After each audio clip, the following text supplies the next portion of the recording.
தொல்காப்பியம், அதற்கு முன்னாடி அகத்தியம் காணப்பட்டுச்சு.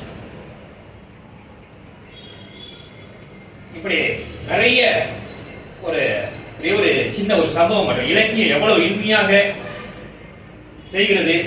நூல்கள் வாசிப்பதனால் எப்படி அந்த தீய சிந்தனைகள் மாறுகிறது என்று உங்கள்கிட்ட இதுல மணிமேகலையில் ஒரு அருமையான ஒரு காட்சியை மட்டும் இங்கே நினைவுபடுத்த விரும்புகிறேன். மணிமேகலையும் சுதமதியும் தோழிகள் அவங்க அரண்மனையில் இருக்காங்க. நந்தவனத்தில் செல்றாங்க, அழகா செல்றாங்க. அங்கே உதயகுமாரன் வருகிறான் குதிரையில. மணிமேகலை கவர வேண்டும், அவன் அழகில் ஆசைப்பட்டு அவளை திருமணம் செய்ய வேண்டும் ஒரு எண்ணம். இவன் வேகமா குதிரையில வேகமா வருகிறான். இரண்டு பேரும் அந்த காட்டுல ஓடுறாங்க. வழி தெரியாம அங்கே இங்கே போறாங்க. சுதமதி ஒரு பக்கம் பயந்துட்டு வளைஞ்சிடுறாங்க, மணிமேகலை ஒரு பக்கம் போறாங்க. ஒரு காட்டுல வெட்டக்குள்ள பயம் இருக்குல்ல, ரெண்டு பேரும் பதற்றத்தோடு போகிறார்கள். அங்கே ஒரு அழகான ஒரு கண்ணாடி மணிமல்ல மண்டபம் போல இருக்கு, கண்ணாடி மண்டபம் போல. அதுல போய் பதைக்கிறான் மணிமேகலை. சுதமதி வேற இடத்துல எங்கே திரும்பி போயிடுறான். இவன் போறான், குதிரையை நிறுத்திட்டு பாக்குறான். அங்க எங்க தடயங்கள் ஒண்ணுமே தெரியல. இருந்தாலும் அந்த கண்ணாடி மண்டபம் வந்து தெரிஞ்சு விட்டு கிட்ட போறான். அப்படி சுத்தி வர கண்ணாடி மண்டபம்.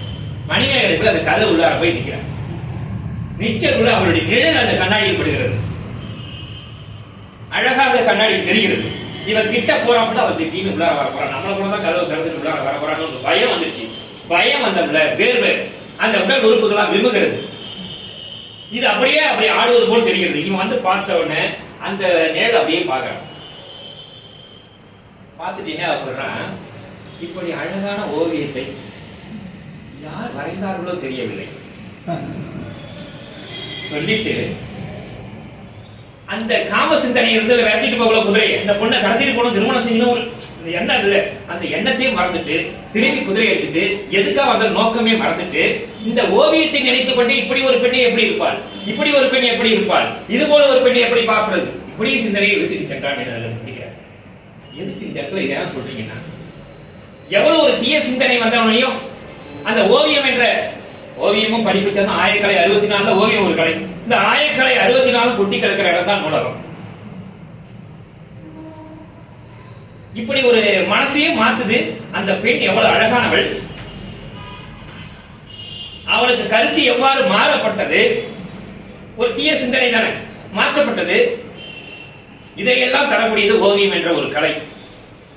இதை எவ்வளவு அழகா தமிழ்ல சொல்லியிருக்காங்க. இதை உணர்ந்துதான் இன்று கூட அரசு, நான் என்னுடைய அனுபவத்தை சொல்றேன், மாணவர்கள்ட்ட திறமை, பிற திறமை சொல்றல, பேசக்கூடிய திறமை, பலபொருள் திறமை, இசைக்கக்கூடிய திறமை, பாடக்கூடிய ஆடக்கூடிய திறமை, இது போல திறமை உள்ள மாணவர்கள்ட்ட அந்த படிப்பு அதிகரிக்குது. இடைநீக்கங்களே இல்லாம போகுது. ஏன்னா எல்லாரும் பாராட்டுறாங்களா, மேலும் மேலும் படிக்கணும் ஒரு எண்ணம் வருது. இப்ப கூட நீங்க எல்லாம் பார்த்திருப்பீங்க, செய்தித்தாள்லாம் கலை திருவிழான்னு அரசு பள்ளியில் நடக்குது.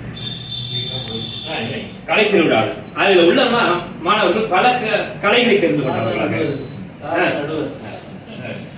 பல கலைகள் எல்லாம் தெரிஞ்சவர்களாம் வந்துட்டு இருக்காங்க. அப்ப நிறைய கலைகள் வருது. அப்ப பல கலைகள் அறிமுகப்படுத்துகிறது. அந்த மாணவர்கள்லாம் நல்ல திறமை உள்ளவர்களா இருக்கிறாங்க. அவங்க பள்ளியில தொடர்ச்சி அவங்க வந்துட்டு தான் தொடர்ச்சியா எல்லா மதிப்பள்ளியும் சரி, வருகையும் சரி. அதனால அந்த டிராப் அவுட்னு சொல்லுவாங்க பள்ளிக்கூடத்துல.